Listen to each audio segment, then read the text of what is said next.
Supreme court ने एक बहुत ही तारीखी आज इकदाम किया है, जिससे पहली बार पाकिस्तान में रूल ऑफ लॉ की तरफ एक बहुत ही, मैं समझता हूं कि सब्सटेंटिव पायदार कदम जो है वो बढ़ाया गया है।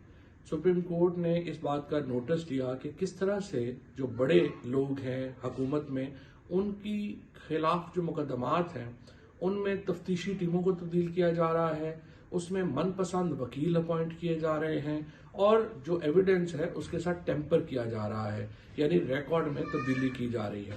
इन सारे मामलात को सामने रखते हुए आज चीफ जस्टिस उमर अता बंदयाल साहब की ज़ेर निगरानी जो 5 रुकनी बेंच है, उसने जो अहकामात जारी किए हैं, मैं समझता हूँ बहुत खुशाइन है। उनमें उन्होंने ये कहा है कि जो तफ्तीशी अफसर हैं शहबाज शरीफ और दूसरे मुकदमात में उनको तब्दील ना किया जाए।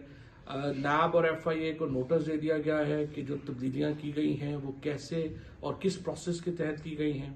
रिकॉर्ड को सील करने का हुक्म दे दिया गया है। और एक और अहम बात जो आज चीफ जस्टिस साहब ने की है, वो जजेस को तंबीह की है कि वो अपने मामलात जो हैं उनको शफाफ अंदाज से लेके चलें। ये वो सारे इकदाम हैं जिससे अवाम का एतमाद अदलिया के ऊपर जो है वो बढ़ेगा। और मैं ये समझता हूँ कि इन इकदाम से ही पाकिस्तान में रूल ऑफ लॉ का नफाज